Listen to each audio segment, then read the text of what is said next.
Hello good morning friends. வாங்க இன்றைக்கி நம்ம எம்வி விலாக்ஸ் ஆஃப் மலர்விழி சேனலில் பார்க்க போகிறது சூப்பரான ஒரு தயிர் சேமியாங்க. ஆமாம், அவ்வளோ டேஸ்டியாக நல்லாயிருக்குங்க. இந்த தயிர் சேமியா நான் என்னோடய ஸ்டைலில் செஞ்சுருக்கேன். வாங்க வீடியோக்குள்ளே போகலாம். பாருங்கள், ஒரு வானலில் தண்ணி எடுத்து வச்சுருக்கேங்க. கேஸில் பற்ற வச்சாச்சு. அதில் ஒரு ஸ்பூன் எண்ணெயும் கொஞ்சம் உப்பும் போட்டுருங்க. டேபிள் சால்ட்டு தான் போட்டேன். தண்ணி கொஞ்சம் நிறையா தாங்க வைக்கணும். அப்போ தான் நல்லா உதிரியாக நம்மளுக்கு சேமியாக வெந்து நல்லா உதிரியாக கிடைக்கும். இல்லாட்டி குழஞ்ச மாரி ஆகிடும். பாருங்கள், இப்போ தண்ணி கொதிக்க ஆரம்பிச்சிருச்சுங்க. இப்போ நான் ஒரு கப்புக்கு எடுத்து வச்சுருக்கிற சேமியாவை போட்டுடுறேங்க. நான் வந்து இந்த வெர்மிசெல்லி சேமியா தான் போடுறேங்க, கட்டிங் சேமியா. அது நல்லாயிருக்குங்க, டேஸ்ட்டாக நல்லா வெந்து வந்துடும். ரொம்ப டைம் எடுக்காது, சீக்கிரம் வெந்துடும். இந்தமாதிரி தண்ணி அதிகமாக இந்த மக்ரோனி இதெல்லாம் பாஸ்தா இதெல்லாம் வேக வைக்கிறப்ப நம்ம தண்ணி அதிகமாக வச்சு எடுத்தோம்னா தான் வெந்து நல்லா ஒன்றோட ஒன்று ஒட்டாமல் வரும். அதுக்காக தாங்க. இப்போ பாருங்கள், நல்லா வெந்துருச்சுங்க. வெந்ததை நல்லா கிளறி எடுத்து பாருங்கள், நல்லா வெந்துருச்சு. இப்போ இதை வந்து ஒரு ஸ்ட்ரெயினரில் எடுத்து போட்டு நம்ம சுத்தமாக தண்ணியை வடிகட்டி எடுத்துடலாங்க. ஏன்னா தண்ணி நம்ம கம்மியாக வச்சோம்னா ஒரு மாதிரி குழன்னு ஆகிடும், ஒன்றோட ஒன்று ஒட்டிட்டு சரி வராது. இந்தமாரி அதிகமாக வைக்கும்போது தான் நல்லா வெந்து ஈஸியாக வடித்து எடுக்கும்போது பலன்னு வருங்க. பாருங்கள், இப்போ இந்த ஸ்ட்ரெயினரில் ஊற்றி வடிச்சிட்டேன். எல்லாத்தையும் வடிச்சிட்டு மேலே ஆர்டினரி வாட்டர் 1 டம்ளர் நல்லா ஊற்றி விட்டுடுங்க.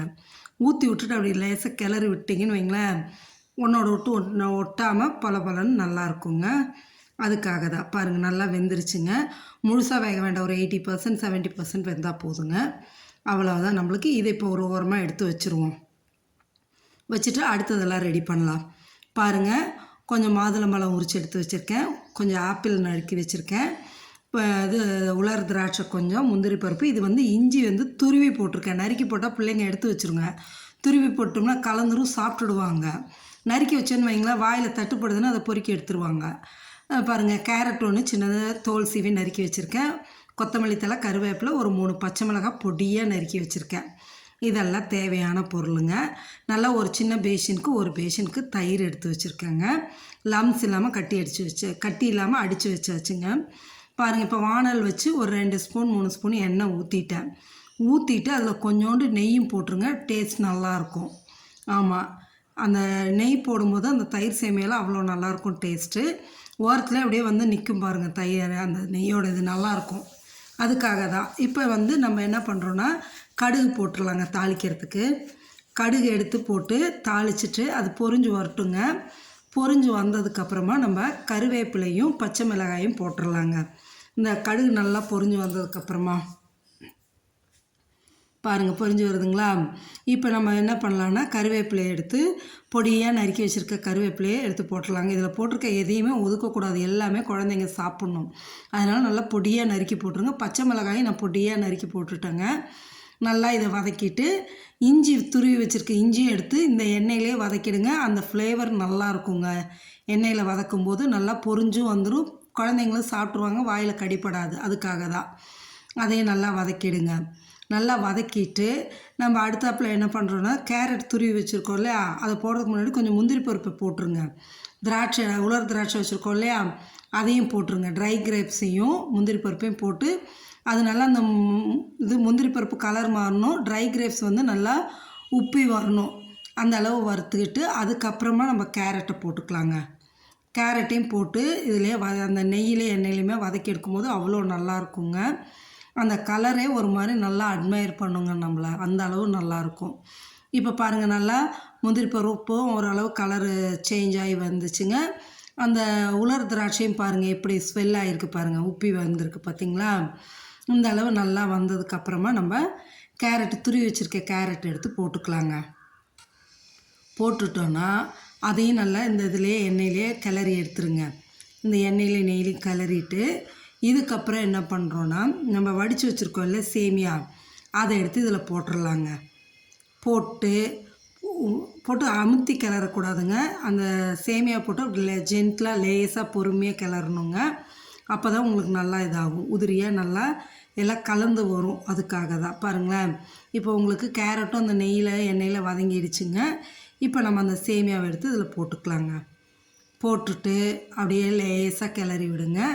நல்லாயிருக்கும். நான் செஞ்சுருக்கிறது 3 பேர் சாப்பிட்லாங்க. அந்த அளவுக்கு தான் நான் செஞ்சுருக்கேன். இது அவ்வளோ டேஸ்டியாக யம்மியாக இருக்குங்க. நீங்களும் செஞ்சு பாருங்களேன் ஒரு தடவை, அவ்வளோ நல்லாயிருக்கும். நம்ம சேனலை சப்ஸ்கிரைப் பண்ணாதவங்க சப்ஸ்கிரைப் பண்ணிவிட்டு லைக் பண்ணி ஷேர் பண்ணுங்கள். ஆல்ரெடி சப்ஸ்கிரைப் பண்ணவங்க உங்கள் ஃப்ரெண்ட்ஸ் அண்ட் ரிலேட்டிவ்ஸ்க்கு ஷேர் பண்ணி விடுங்க, சரிங்களா? இப்போ பாருங்கள், இதை கிளறியாச்சா. இப்போ நம்ம தயிர் எடுத்து ஊற்றலாங்க. நான் எல்லா தயிரும் ஒன்றா ஊற்றல, முதல்ல கொஞ்சம் ஊற்றி அதை லேசாக கிளறிட்டு திரும்ப இருக்கிற தயிர் எடுத்து ஊற்றிக்கலாங்க, சரிங்களா? ஒயிட் கலராக இல்லாமல் ஆஃப் ஒயிட்டாக இருக்குதுன்னு கேட்காதீங்க. அது வந்து அந்த கேரட் போடுறோம் இல்லையா, அது வந்து பச்சை கேரட்டாக மேலே போட்டோம்னா ஒரு சிலர் விரும்பி சாப்பிட மாட்டாங்க. இப்படி போடும்போது அந்த நெய்யில் இதாகிறங்காட்டிக்கு அது நல்லா டேஸ்ட்டாகவும் இருக்கும், பிள்ளைங்களும் சாப்பிட்ருவாங்க. அதனால தான் உங்களுக்கு லைட்டாக ஆஃப் ஒயிட்டாக இருக்குது, சரிங்களா? பாருங்கள், இருக்கிற மீதி தயிரும் ஊற்றியாச்சுங்க. ஊற்றிட்டு இப்போ இதில் வந்து நம்ம வச்சுருக்கிற மாதுளம்பழத்தை ஃபுல்லாக உரித்து வச்சதை போட்டுருங்க. அதே போல் ஆப்பிள் கட் பண்ணி வச்சுருக்கேன்னு போட்டுருங்க. இதில் வந்து கிரேப்ஸ் வந்து இந்த பச்சை திராட்சை, கருப்பு திராட்சை, பன்னீர் திராட்சை இருந்தால் போட்டுக்கலாம். என்கிட்ட தீந்துருச்சு, அதனால் நான் போடல. இருந்தால் நீங்கள் அதையும் ஆட் பண்ணிக்கலாங்க, நல்லா டேஸ்டியாக இருக்கும். இப்போ நல்லா கிளறி விடுங்க. கிளறி விட்டுக்கிட்டு அதுக்கு மேலே என்ன பண்ணுறீங்கன்னா, நெய் நல்லா சாப்பிட்றவங்களா இருந்தால் இல்லை பட்டர் சாப்பிட்றவங்களா இருந்தீங்கன்னா இந்த ஸ்டேஜில் கொஞ்சம் பட்டர் போட்டுக்கோங்க, இல்லாட்டி நெய் போட்டுக்குங்க. நான் முன்னாடி போட்டதே போதும்னு நிறுத்திக்கிட்டு நீங்கள் வேணால் சேர்த்திக்கலாங்க. இதுக்கப்புறம் நம்ம கொத்தமல்லி தழை வச்சுருக்கோம் இல்லைங்களா. இப்போ நம்ம வந்து சேமியாவுக்கு கொஞ்சம் தான் உப்பு போட்டிருக்கோம், இந்த தயிருக்கான உப்பு போட்டாகணுங்க. அதனால் அந்த உப்பை கொஞ்சம் போட்டுக்குங்க. இதுக்கு தேவையான அளவுக்கு கொஞ்சமாக போடுங்க, நிறையா போட்டுறாதீங்க. கொத்தமல்லி தலையும் எடுத்து நல்லா எல்லாத்தையும் போட்டுருங்க. அப்படியே போட்டு கிளறி எடுத்துட்டிங்கன்னா சும்மா சூப்பரான தயிர் சேமியா என்னோடய ஸ்டைலில் ரெடி ஆகிடுச்சுங்க. வேண்டான்னு சொல்ல மாட்டாங்க, வயிறு நிறையிறது தெரியாமல் சாப்பிடுவாங்க. அவ்வளோ டேஸ்டியாக யம்மியாக இருக்குங்க. நீங்களும் செஞ்சு சாப்பிட்டு பாருங்களேன். அந்த நெய்யோட இது பாருங்கள் சைடில் எப்படி நிற்கிதுன்னு. அந்த கொஞ்சம் தான் நம்ம போட்டோம், இருந்தாலும் அந்த கிளறும் போது அந்த இது தனியாக வந்து நிற்கும். அவ்வளோ டேஸ்ட்டாக இருக்குங்க. நீங்களும் செஞ்சு சாப்பிட்டு பார்த்துட்டு எப்படி இருக்குன்னு கமெண்ட் செக்ஷனில் சொல்லுங்கள். லைக் பண்ணுங்கள், ஷேர் பண்ணுங்கள். தேங்க்ஸ் ஃபார் வாட்சிங் ஃப்ரெண்ட்ஸ்.